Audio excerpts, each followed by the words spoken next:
وہ دور جو جبریت العطوف کا دور ہے، وہ اس یزید ملعون کا دور ہے، وہ اس مجرم کا دور ہے جس دور میں ظلم کی کوئی انتہا نہیں رہ گئی، جس ظلم میں خاندان نبوت کو شہید کیا گیا، جس ظلم میں حضرت حسین کے، حضرت حسن کے بچوں کو، ان کی اولاد کو صرف قتل نہیں کیا گیا، صرف تیروں سے چھلنی نہیں کیا گیا، گھوڑوں سے رون دیا گیا، جسم سے ان کے سر کاٹے گئے اور یہ سر پہلے کوفہ لے جائے گئے، عبید اللہ ابن زیاد جیسے ملعون و مجرم کے پاس، پھر یزید کے پاس بھیجے گئے جس نے وہاں رونے کا ڈرامہ رچایا، اور اس کے بعد اپنے ان بدماش گورنروں کو ادنا سزا نہیں دی، ادنا ملامت نہیں کی، وہ اس پوری سیاست میں شامل تھا۔ حضرت مولانا علی میاں صاحب رحمۃ اللہ علیہ نے حضرت علی پر جو کتاب المرتضیٰ لکھی ہے، اس میں امام طبری کے حوالے سے لکھا ہے کہ یزید فاسق تھا، فاجر تھا، نمازیں چھوڑتا تھا، شراب پیتا تھا، لونڈے پالتا تھا اور کتے پالتا تھا۔ یہ مولانا علی میاں صاحب کی عبارتیں ہیں جو امام طبری سے نقل کرتے ہوئے المرتضیٰ میں لکھی ہیں۔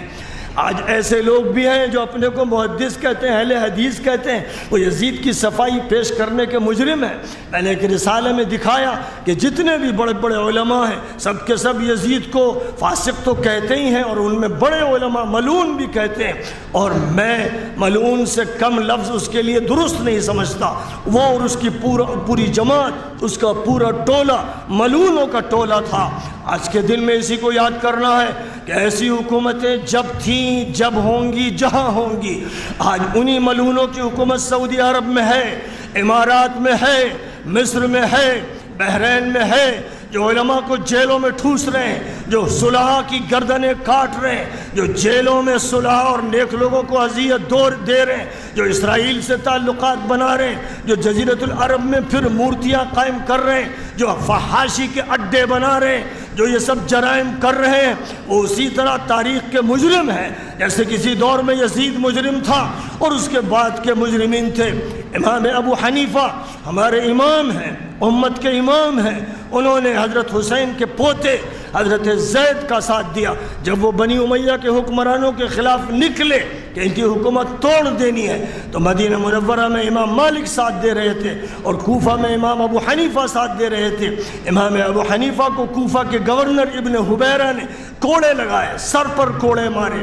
امام مالک کو کوڑے لگائے گئے اور ان کا ہاتھ اکھاڑ دیا گیا، جس کی وجہ سے وہ ہاتھ نماز میں اٹھا نہیں پاتے تھے، ہاتھ لٹک گئے تھے۔ یہ سارے جرائم انہی مجرموں اور خطا کاروں کے ہیں، اور امام ابو حنیفہ کا جرم یہ تھا کہ وہ اہل بیت کے ساتھ تھے، امام مالک کا جرم یہ تھا کہ وہ اہل بیت کے ساتھ تھے۔ اب جو لوگ ان کو باغی کہتے ہیں، زید باغی تھے، حسین باغی تھے، ایسے مجرم خبیث ملعونوں سے بس اللہ ہی نمٹے گا، اور یہ دیکھ لیں گے کہ محشر میں حوض کوثر سے ان کو دھکے دے کر فرشتے بھگا رہے ہوں گے، اور حضور تعجب کریں گے پہلے، لیکن اس کے بعد تعجب آپ کا زائل ہو جائے گا۔ یہ وہ لوگ ہیں، امت میں ان کو پہچان لو، بس اسی طرح پہچان لو کہ ان کا موقف کیا ہے یزید کے بارے میں، ان کا موقف کیا ہے حسن حسین کے بارے میں، ان کا موقف کیا ہے خلافت راشدہ کے دور کے بارے میں، ان کا موقف کیا ہے باغیوں کے بارے میں، ان کا موقف خلافت راشدہ کے بارے میں کیا ہے، اور ملوکیت کے بارے میں کیا ہے۔ اس موقف کو سمجھنا چاہیے اور قرآن کو بنیاد بناؤ اور حضور کی حدیث کو بنیاد بناؤ۔ حضور کی حدیث کو رد کرنے کی جرت اگر کوئی کرتا ہے تو اس سے کہو کہ تو گستاخ رسول ہے، تو منکر حدیث ہے، تو ناصبی ہے، تو گھسپیٹیا ہے، تو اہل سنت کا نام نہاد انسان ہے، اور تجھے قبول نہیں کیا